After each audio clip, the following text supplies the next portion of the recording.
वरेण्णामर्धसंहाना रसाना छन्दसामपि मङ्गलानमचकर्तारो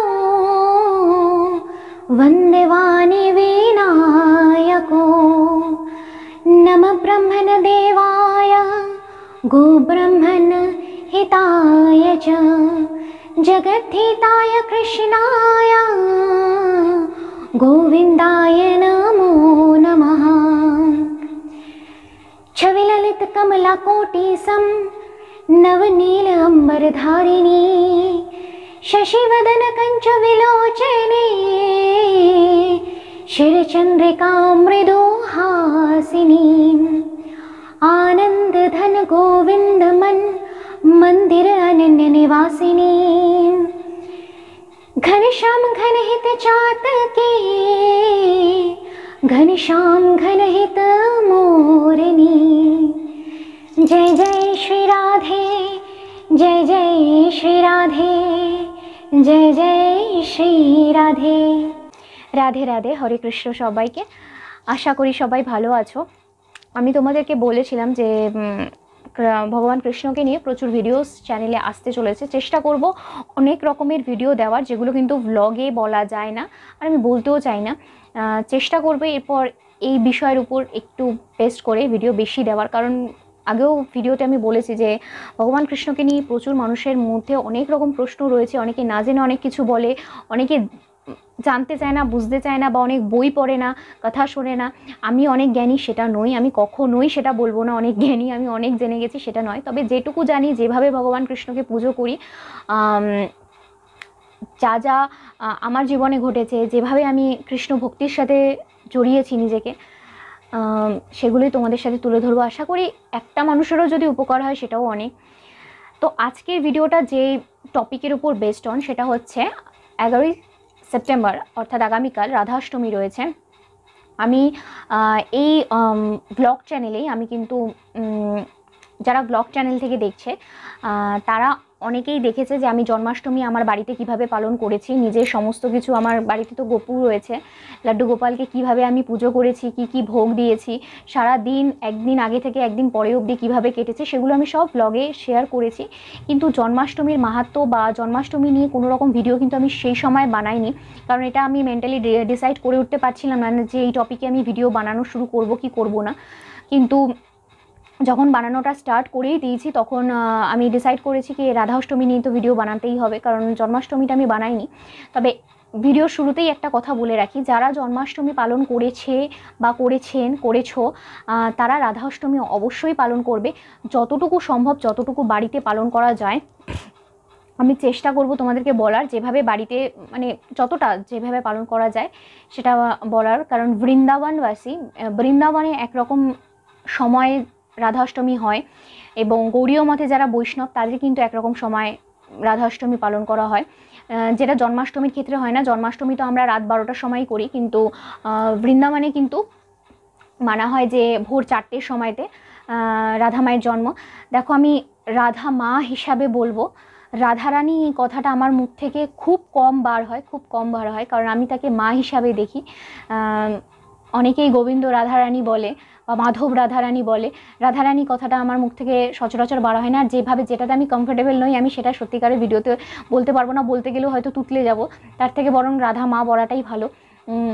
তো রাধামার জন্ম বৃন্দাবনে মানানো হয় 4টের সময়। অভিষেক যেটা করানো হয় সেটা 4টের সময় করানো হয়, মেইন অভিষেক। আর গৌড়ীয় মতে, ইস্কন মতে যারা দীক্ষিত তারা কিন্তু দুপুর 12টার সময় করে।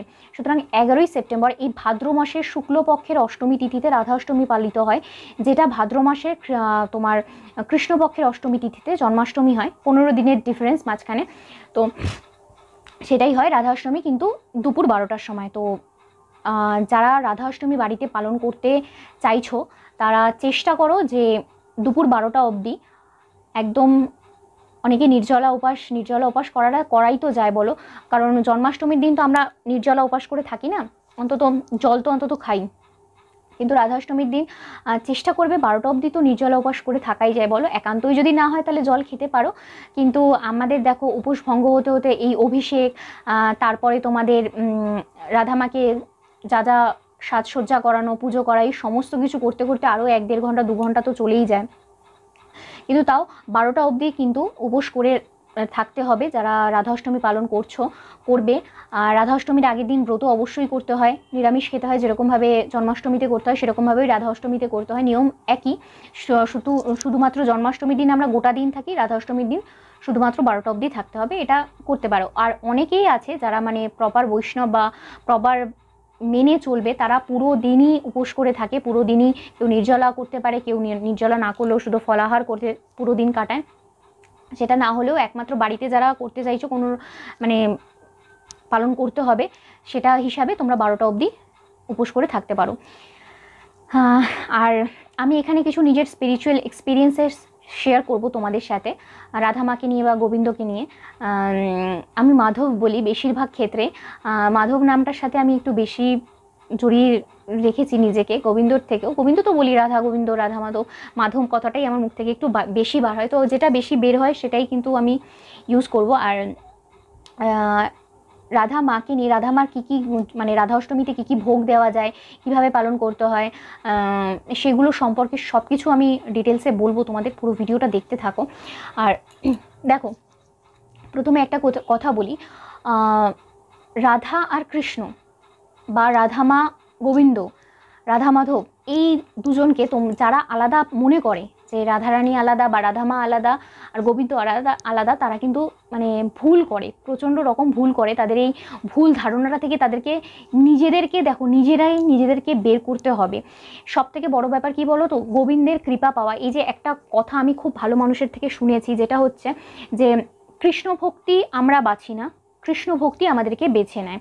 ঠিক আছে, কেউ যদি মানে কৃষ্ণ ভক্তিতে সে রয়েছে বা গোবিন্দ পুজো করে, কৃষ্ণ ঠাকুরকে খুব ভালোবাসে, কৃষ্ণ পূজা নিত্যদিন কৃষ্ণ পূজা করছে, নিত্যদিন যাদের বাড়িতে গোপাল সেবা হয়, বা যেমন আমি গোপাল সেবা দিই 3 বেলা 4 বেলা 8 বেলা অবধি গোপালকে সেবা দেওয়া যায়, বা রাধা মাধবকে সেবা দেওয়া দেয় 8 বেলা অবধি। বৈষ্ণব মতে এটাকে সেবা বলা হয়, যে ভোগ প্রদান করার যে রীতিটা সেটাকে সেবা বলা হয়। তো 8 বার করে তাকে খেতে দেওয়া যায়, কিন্তু 3 বারটা মিনিমাম, 3 বার 4 বার 5 বার 6 বার, তুমি 8 বার অবধি তাকে ভোগ বা সেবা দিতে পারো। তো এবার যারা মনে করে যে রাধা মাধব আলাদা বা রাধা রানী গোবিন্দ আলাদা, সেটা কিন্তু সম্পূর্ণ একটা ভুল ধারণায় রয়েছে। আর এই কনসেপ্টটা নিজেদের মধ্যে কখন গ্রো করে, যখন গোবিন্দ কৃপা তোমার উপরে হয়। গোবিন্দ কৃপা না হলে তুমি কোনোদিনই কৃষ্ণ ভক্তির সাথে নিজেকে জড়াতে পারবে না। দেখো, আমাদের চারপাশে প্রচুর মানুষ রয়েছে যারা কৃষ্ণ ভগবানকে নিয়ে বলে যে কৃষ্ণ তো লীলা করে বেরিয়েছেন, কৃষ্ণ তো এই করেছেন সেই করেছেন, অনেক রকমের তথ্য বলে। তো একটা ব্যাপার কি জানো তো, বৈষ্ণব মতের প্রথম নিয়ম হচ্ছে অহিংসা, ঠিক আছে, যেটাকে নন ভায়োলেন্স বলা হয়। তো তুমি সবাইকে তো চেঞ্জ করতে পারবে না, সবাইকে তো তুমি কৃষ্ণ ভক্তির সাথে জড়াতে পারবে না, বা সবাইকে তুমি বোঝাতে পারবে না যে কৃষ্ণ ভগবান কী বা রাধারানী কী। কারণ রাধারানী বা কৃষ্ণ ভগবানের কৃপা না হলে কোনো মানুষ তার সম্পর্কে বুঝতেই পারবে না। সব থেকে বড় কথা হচ্ছে, কৃষ্ণ ভগবান যদি চায় তাহলে তুমি তার ভক্তির সাথে জড়ালে। এরপর চলে আসছে রাধা তত্ত্ব। আমি নিজের এক্সপিরিয়েন্স থেকে তোমাদেরকে বলছি। অনেক মানুষ এটা নিয়ে অনেক রকম কথা বলে। একটা গল্প শেয়ার করি। আমি যখন অনেক ছোট ছিলাম তখন আমি ভগবান শিবের খুব পুজো করতাম, ঠিক আছে, কারণ আমার বাড়িতে আমার মাকে আমি দেখেছি ছোটোর থেকে যে ভগবান শিবের খুব পূজা অর্চনা করতে। তো একটা ছোট বাচ্চার মনে, আমার মনে তখনও গ্রো করেনি যে কৃষ্ণ ভগবান কী বা কৃষ্ণ ভক্তি কী। তো হয় না, আমি একটা কথা মনে করি সব সময় যে অফিসে যেরকম প্রমোশনস থাকে সেই রকম ভক্তিরও প্রমোশন হয়। যেমন ধরো, মানুষ কত জনম তপস্যার পর হয়তো কেউ কালী মায়ের পুজো করছে, কেউ দুর্গা মায়ের পুজো করছে, এরপর প্রমোশনস হওয়ার পর সে শিব ভক্তির সাথে জড়িত হতে পারে। শিব ঠাকুরের যখন মনে হয় বা শিব ভক্তির যখন প্রমোশনস হয়, তখন তুমি গিয়ে শ্রীনারায়ণ বা কৃষ্ণ ভক্তির সাথে নিজেকে জড়াতে পারো। এরপর তোমার ভক্তিতে যখন কৃষ্ণ ভগবান সম্পূর্ণ সন্তুষ্ট হয়ে যায় বা কৃষ্ণ ভক্তিতে যখন তুমি পাস করে যাও, কৃষ্ণ ঠাকুরের দয়া যখন তোমার উপর হয়, তখন তুমি গিয়ে রাধা তত্ত্ব বুঝতে পারো বা রাধা মায়ের কৃপা লাভ করতে পারো।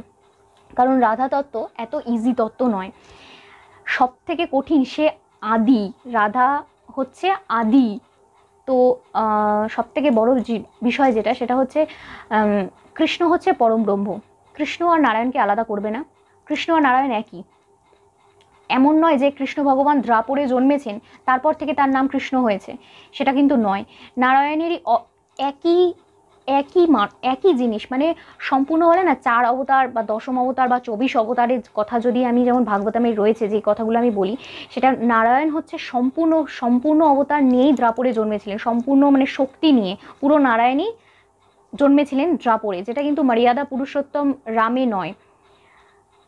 সেখানে সে মর্যাদায় মানে মর্যাদা নিজের ভঙ্গ করেনি কোনোদিন শ্রীরাম, কিন্তু কৃষ্ণ ভগবান সব কিছু করেছেন তার ওই এক রূপে, যেটা সম্পূর্ণ নারায়ণ। তাকে কৃষ্ণ ভগবানকে একদম সম্পূর্ণ অবতার বলা হয়, সুতরাং কৃষ্ণ আর নারায়ণকে আলাদা করবে না।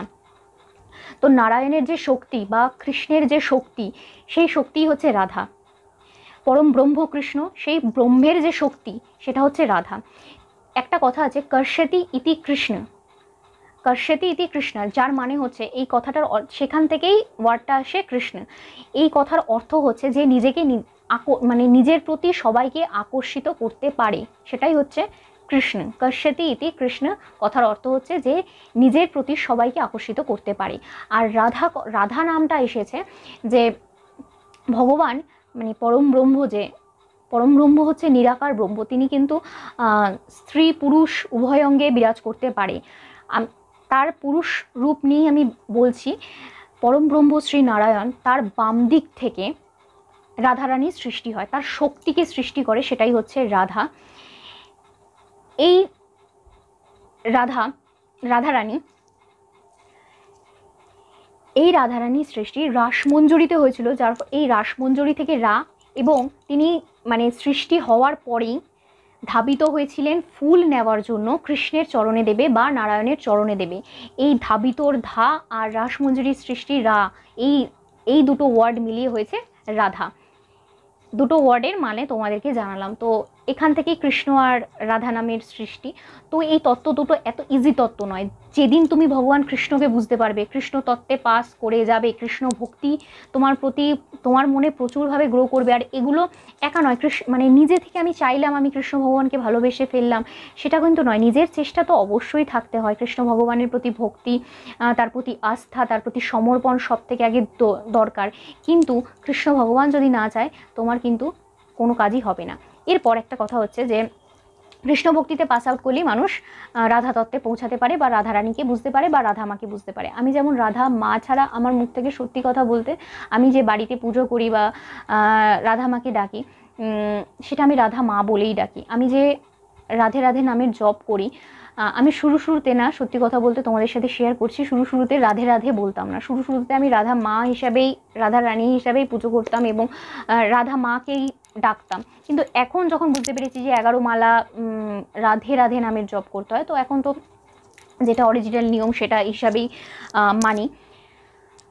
তো আমার জীবনে আমি দেখেছি প্রচুর প্রবলেমসের সম্মুখীন আমি হয়েছি। আর তোমাদের যে কথাটা বলছিলাম, যে গল্পটা আমি আমার জীবনের কথা বলছিলাম, তো ছোটোবেলা থেকে আমি শিব পুজো করতাম, মাকে দেখে দেখেই শিব পুজো করতাম। তো আমি ধীরে ধীরে, আমি নিজে জানি না কিভাবে, কখন, কোন দিন, কিভাবে হয়েছে আমি জানি না, আমি ধীরে ধীরে কৃষ্ণ ভগবানের দিকে মানে ঝুঁকতে শুরু করেছি। কৃষ্ণ ঠাকুরের ভিডিও, কৃষ্ণ ঠাকুরের কথা, কৃষ্ণ ঠাকুরের নাম জপ, কৃষ্ণ ঠাকুরের প্রতি জ্ঞান, সমস্ত কিছু। কৃষ্ণ প্রেম যখন আকর্ষণ করে, তোমার চোখের সামনে এই জিনিসগুলো অটোমেটিক্যালি হবে, তুমি সেই দিকে অটোমেটিক্যালি ঝুঁকতে শুরু করবে। এগুলো তুমি নিজে করছো না, সবার সাথে হয় না এই জিনিসগুলো। ভগবানের কৃপা না থাকলে এই জিনিসগুলো হয় না, ভগবান নিজে না চাইলে তুমি করতে পারবে না। সুতরাং আমি নিজে সেই মানে দিকে ঝুঁকতে শুরু করেছি। তো ঝুঁকতে ঝুঁকতে যখন কৃষ্ণ ভগবান সম্পর্কে আরও জানতে পারি, আরও জানার ইচ্ছা হয়, তো সম্পূর্ণ যখন কৃষ্ণ প্রেম কী জিনিস, কৃষ্ণ ঠাকুরের প্রতি ভক্তি কী জিনিস, এই জিনিসটায় যখন সম্পূর্ণ নিজেকে জড়িয়ে ফেলতে পেরেছি, তখন এমন অনেক মানুষের থেকে আমি একটা কথা শুনেছি, সেটা খুব কষ্টদায়ক। আজ বলবো না, লাস্ট বছর 2 আগে পর্যন্ত, বছর 1 আগে পর্যন্ত আমার কাছে প্রচণ্ড বেদনাদায়ক একটা কথা আমি নিজের মানুষদের কাছ থেকেই শুনেছি। সেটা হচ্ছে, তুমি কিভাবে ভগবান চেঞ্জ করে ফেললে, তুমি কি করে নিজের শিব ভক্তি থেকে কৃষ্ণ ভক্তিতে নিজেকে ট্রান্সফার করলে। এই জিনিসটা তো মানে চরম বেইমানির একটা পরিচয়। তুমি ভগবানের সাথেই বেইমানি করলে, তাহলে মানুষের সাথে করতে তো তোমার 2 মিনিটও সময় হয়তো লাগবে না। এই কথাটা আমি নিজের মানুষের থেকেই শুনেছি, নিজেদের থেকেই শুনেছি। শুনে আমি লাস্ট 1 বছর আগে পর্যন্ত না প্রচণ্ড কষ্ট পেতাম যে সত্যি হয়তো আমার ভুল, সত্যি হয়তো আমি কি কোনো ভুল করেছি। কিন্তু আমি ভুল করি, ঠিক করি, যাই করি না কেন, আমি ভগবান কৃষ্ণকে ছাড়া নড়তে পারবো না, ঠিক আছে? এই ধারণাটা আমার মধ্যে ছিল। তো হয় না যে কৃষ্ণ ভগবান তোমার চোখ খুলে দেওয়ার জন্য কিছু না কিছু জিনিস সামনে ঘটায়। আমি বছর 1-1.5 আগে বলবো, শ্রী চৈতন্য মহাপ্রভু সম্পর্কে জানছিলাম, তার বই, তার ভিডিও অনেক রিসার্চ করতে করতে, জানতে জানতে শ্রী চৈতন্য মহাপ্রভু যখন গোটা ভারতবর্ষ জুড়ে কৃষ্ণ নাম প্রচারে বেরিয়েছিলেন, তখন তিনি সাউথ ইন্ডিয়ার জায়গাটা এক্স্যাক্ট আমার মনে পড়ছে না কোন জায়গায়, দক্ষিণ ভারতের কোনো এক জায়গায় প্রায় 108 মেবি 108 বা 121 এইরকম শিব ভক্তকে কৃষ্ণ ভক্তে রূপান্তরিত করেন। তার অনুপ্রেরণায়, তার কথায়, সেই 108 বা 121 এক্স্যাক্ট নাম্বারটা মনে নেই, তিনি শিব ভক্তকে কৃষ্ণ ভক্তিতে রূপান্তরিত করেছিলেন তার মত অনুযায়ী। এবং প্রত্যেকটা মুনি ঋষি বা প্রত্যেকটা ভাগবত বলো, ভগবত গীতা বলো, ভাগবতম বলো, যত পুরাণ আছে সব জায়গায় এটা বলা আছে যে এই কাজের প্রমোশনসের সাথে, কর্মের প্রমোশনসের সাথে ভক্তির যখন প্রমোশনস হয়, তখনই শিব ভক্তি থেকে কৃষ্ণ ভক্তিতে আসা যায়। এই ভিডিও মানে এই কথাটা, এই জিনিসটা যেদিনকার আমি জানতে পারি, মানে আমার থেকে বেশি খুশি সেদিন কেউ হয়নি। মানে আমার কাছে প্রচণ্ড খুশির দিন সেদিনকার ছিল যে কে কি বললো আমার আর জেনে লাভ নেই। চলো, কৃষ্ণ ভগবান চেয়েছে বলেই আমি না হতে পেরেছি। তো সেরকমই কৃষ্ণ ভক্তি যেদিনকার তোমার মধ্যে সম্পূর্ণভাবে, কৃষ্ণ ঠাকুর যখন তোমার প্রতি দয়া করবে, তখনই তোমার রাধা ভক্তি তোমার প্রতি জাগবে। আমি যখন শুরুতে কৃষ্ণ ভগবানের প্রতি এতটা আকৃষ্ট ছিলাম বা কৃষ্ণ ভক্তিতে নিজেকে কিছুটা হলেও উৎসর্গ করতে পেরেছিলাম, তখন কিন্তু এত রাধা মাকে জপ করতাম না, রাধারানী রাধা তত্ত্ব বুঝতে পারতাম না। এখনও যে সম্পূর্ণটা বুঝি তা নয়, তবে রাধারানী কী জিনিস বা রাধা মা কী জিনিস, আমার কাছে রাধা মা কী জিনিস, প্রচণ্ড ইমোশনাল জিনিস একটা। আমি সবথেকে বড় কথা, গোবিন্দই আমার কাছে খুব ইমোশনাল জিনিস। আমি গোবিন্দ পুজো করি আর আমার চোখ থেকে জল বেরোয় না, এমন কোনো দিন হয় না। আর সবথেকে একটা জিনিস মনে রাখবে, যখন তুমি কৃষ্ণ পূজা করছো বা তুমি রাধা মায়ের পুজো করছো, তোমার চোখ থেকে যদি জল বার হয়, তার মানে তুমি 110% বুঝতে পারবে তোমার আত্মার সাথে পরমাত্মার কোথাও না কোথাও মিল হয়েছে। চোখের অশ্রু কৃষ্ণ ভক্তিতে সবার বার হয় না, বা যে কোনো ভক্তিতেই সবার বার হয় না। অনেক মানুষ আছে যারা পূজা অর্চনা করে, ঠাকুরের কাছে মাথা ঝোঁকায়, প্রণাম করে, কিন্তু সবার চোখ থেকে কি জল বার হয় না। সেই রকমই যখন কৃষ্ণ ভক্তিতে বা রাধা মায়ের পুজো করতে গিয়ে তোমার চোখ থেকে জল বার হবে, যেদিন তুমি কাঁদতে পারবে না, সেই দিন তোমার এই কষ্ট হবে যে কেন আজ আমার চোখ থেকে জল বেরোলো না, মা তুমি কি আমার উপর রাগ করেছো, বা গোবিন্দ তুমি কি আমার উপর রাগ করেছো যে আজ আমার চোখ থেকে জল বার হলো না, আজ আমি তোমার কাছে কাঁদতে পারলাম না। সেই দিন মনে করবে যে হয়তো আজকে আমার পুজোটা ঠিক করে কি ভগবান নিল না। আমি এটা ব্যক্তিগতভাবে মনে করি, সবার ধারণা তো বলতে পারবো না, এগুলো আমার নিজস্ব এক্সপিরিয়েন্স সম্পূর্ণ, সেটা দিয়ে বলছি। তো শুরুতে যেটা বলছিলাম, শুরুতে কিন্তু আমি রাধামার সম্পর্কে এতখানি ওয়াকিবহল ছিলাম না, বুঝতে পারতাম না। তো ধীরে ধীরে হয়, আমি যেমন বললাম কৃষ্ণ ভক্তি আমাকে টেনে নিয়েছে। কৃষ্ণ ভক্তি সবাইকেই টেনে নেয় যাদের প্রতি কৃষ্ণ ভগবানের দয়া থাকে। সেই রকমই ধীরে ধীরে রাধা মাকেই বুঝতে পেরেছি। আজ ধরো যখন আমি কোনো কাজ করছি বা হয়নি, হচ্ছে না, মনটা খুব খারাপ, আমি গোবিন্দকে জানাচ্ছি যে এটা হয়েছে বা এটা আমার ভালো লাগেনি, এখানে আমার কষ্ট হয়েছে। দেখো, রাগ, দুঃখ, অভিমান, কষ্ট, চোখের জল যদি কারোর সামনে ফেলতে হয়, সেটা ভগবান কৃষ্ণের সামনেই ফেলো, রাধা মায়ের সামনেই ফেলো। দুনিয়ার সামনে ফেলে কোনো লাভ নেই। সাহায্য যদি কেউ করে, ভালো যদি তোমাকে কেউ বাসে, তোমার পাশে যদি কেউ দাঁড়ায়, সেই দাঁড়াবে, অন্য কেউ দাঁড়াবে না। কারণ আমি লাস্ট 3-4 বছর ধরে নিজের জীবনের যা ফেস কাটিয়ে এসেছি, আজ আমি যেখানে দাঁড়িয়ে আছি, সেখান থেকে এইটুকু বলতে পারি তোমাদেরকে যে কৃষ্ণ ভগবান প্রচুর পরীক্ষা নেয়, শুধু একটা জিনিস দেখার জন্য, তোমার কি তার প্রতি ভক্তি আছে, তার প্রতি বিশ্বাস আছে, তার প্রতি সমর্পণ আছে, নাকি তুমি সেই জায়গা থেকে সরে গেছো। প্রচুর পরীক্ষা নেয়। তো রাধা তত্ত্ব বোঝার আগেও বা রাধা মায়ের কৃপা পাওয়ার আগেও তোমার পরীক্ষা তো প্রচুর হবে।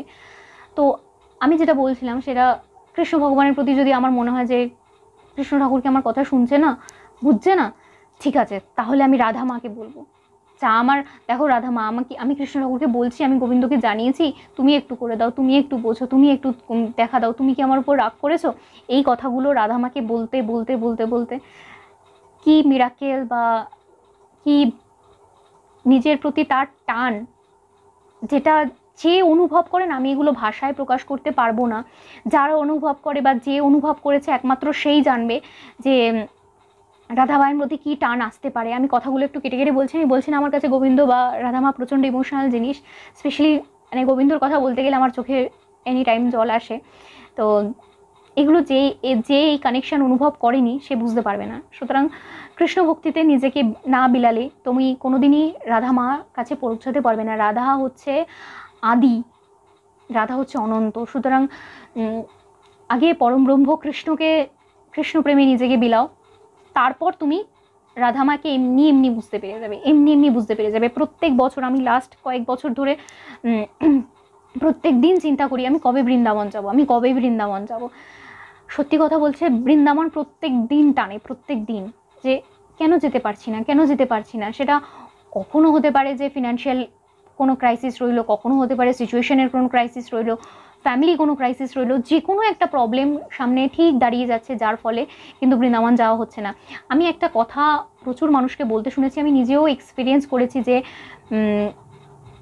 তুমি সামহাও যদি মথুরা চলেও গিয়ে থাকো, গেছো ধরো মথুরা, কিন্তু রাধা মায়ের যদি কৃপা না থাকে তুমি কিন্তু বৃন্দাবন প্রবেশ করতে পারবে না, স্পেশালি বর্ষানা প্রবেশ করতে পারবে না। বৃন্দাবন অনেক মানুষ, ধরো মথুরা গেছো, বৃন্দাবনও গেছো, বর্ষানায় তুমি ততক্ষণ যেতে পারবে না যতক্ষণ না রাধা মায়ের কৃপা তোমার প্রতি পুরোপুরি হচ্ছে।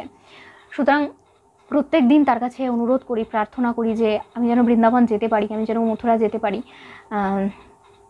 আমি এই বিশ্বাস মনের মধ্যে সম্পূর্ণ রাখি যে নিশ্চয়ই নিশ্চয়ই যাব, আমি নিশ্চয়ই ডাকবে সে আমাকে, তো তার কৃপা ছাড়া তো যাওয়া সম্ভব না। তো এই হচ্ছে আমি আমার জীবনে প্রচুর এক্সপিরিয়েন্সেস মানে পেয়েছি তার কৃষ্ণ ভক্তির, রাধা ভক্তির। সে না চাইলে কোনো কিছু সম্ভব নয়, সে না চাইলে কোনো কিছু সম্ভব নয়।